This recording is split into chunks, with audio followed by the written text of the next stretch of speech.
हा व्ह्यूअर्स, आज आपण बनवणार आहोत शेपूची भाजी. त्यासाठी इथे मी 2 जुडी शेपू चिरून धुवून इथं निथळत ठेवलेली आहे. हे 2 गड्ड्या आहेत शेपूच्या, ज्या मी धुवून घेतलेल्या आहेत, चिरून निथळून ठेवलेल्या आहेत चाळणीमध्ये. त्यासाठी आपण टाकणार आहोत त्याच्यात 1 मूठ शेंगदाणे, 1 छोटी वाटी शेंगदाणे आणि 1 छोटी वाटी मूग डाळ. ही भिजत घातली आहे अर्ध्या तासापूर्वी. जर तुम्हाला हे नसेल आवडत तर नका टाकू, पण ह्याने खूप छान टेस्ट येते शेंगदाण्यामुळं. जर कुणाला चावत नसतील तर नाही टाकले तरी चालेल. आणि जर मुगाच्या डाळीच्या ऐवजी तुम्ही हरभऱ्याची डाळ टाकली तरीही चालेल. आणि इथं मी फोडणीसाठी घेतलेला आहे 1 कांदा, 7-8 हिरव्या मिरच्या आणि 7-8 लसणाच्या पाकळ्या चिरून. चला तर मग भाजी. हे पहा, इथे मी कढई तापत ठेवलेली आहे. आता आपण शेपूच्या भाजीला फोडणी घेऊया. मी 2 ते 3 चमचे तेल घेत आहे कढईमध्ये. 2 ते 3 चमचे घ्या.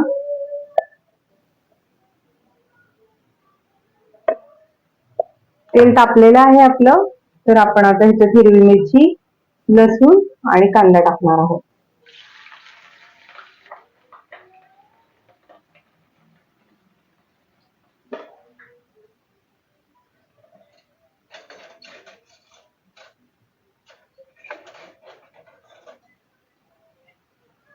आता आपण हे छानपैकी मिक्स करूया.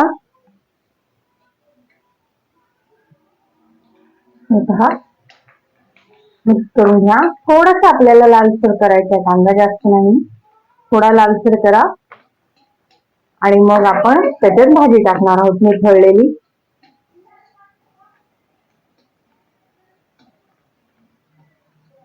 थोडासा आपण ब्राऊन करूया, थोडासा एकदम.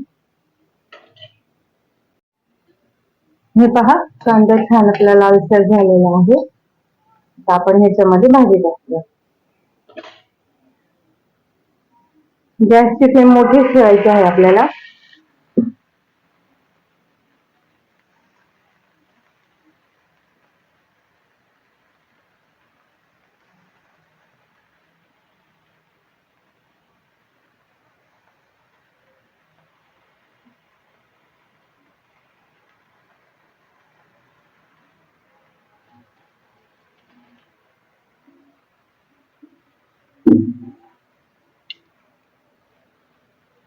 आता आपण ही मिक्स करूया भाजी.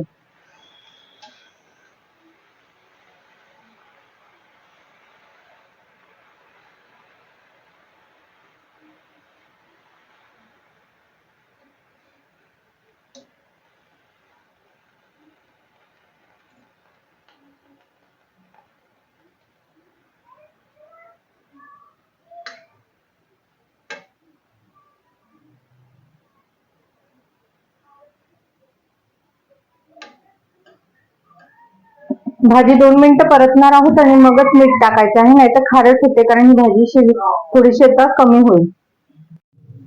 हे पहा, 2 मिनिटांवरून भाजी परतलेली आहे. आता ही भाजी थोडी बारीक झालेली आहे. आपण ह्याच्यात चवीनुसार मीठ टाकूया.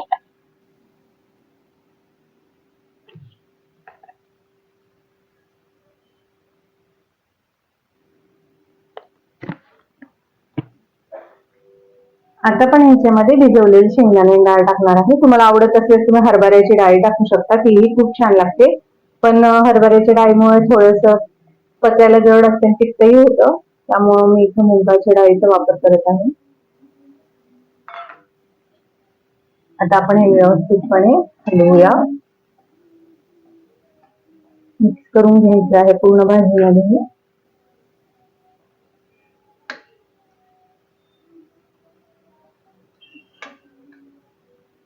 ही सेम डाळ आणि शेंगदाणे तुम्ही कांदा पात मध्ये टाकून बनवा, खूप छान होते ती भाजी. अशी डाळ आणि शेंगदाणे टाकलेली मुलं आवडीने खातात. हे शेंगदाणे वाफवलेले शेंगदाण्यांवर टाकतात. आता ही भाजी आपण हाय फ्लेम वरती शिजवून घेणार आहोत, पाणी ह्या भाजीत लाटेपर्यंत. आता खूप पाणी आहे भाजीमध्ये, हे संपूर्ण पाणी ह्या भाजीचंच आहे, मी ह्याच्यात पाणी ऍड केलेलं नाहीये. तर ही पूर्ण भाजीतलं पाणी आटेपर्यंत आपण शिजवून घेऊया. भाजीमध्ये कुठलीही हिरवी मेथी किंवा शेपूची भाजी जेव्हा तुम्ही सुकी बनवता तर त्याच्यात पाणी घालायचं नाही, त्याच्याच पाण्यामध्ये त्याला शिजवू द्यायचं आहे. आता हाय फ्लेमवरच ही भाजी ठेवायची. जर तुम्ही ह्याची फ्लेम लो केली जर ही भाजी शिजवली तर ह्या भाजीचा पूर्ण रंग असं ब्राऊन होतो आणि भाजी चवही चांगली लागत नाही, बेचव होते. त्यामुळे हाय फ्लेमवरती शिजवा.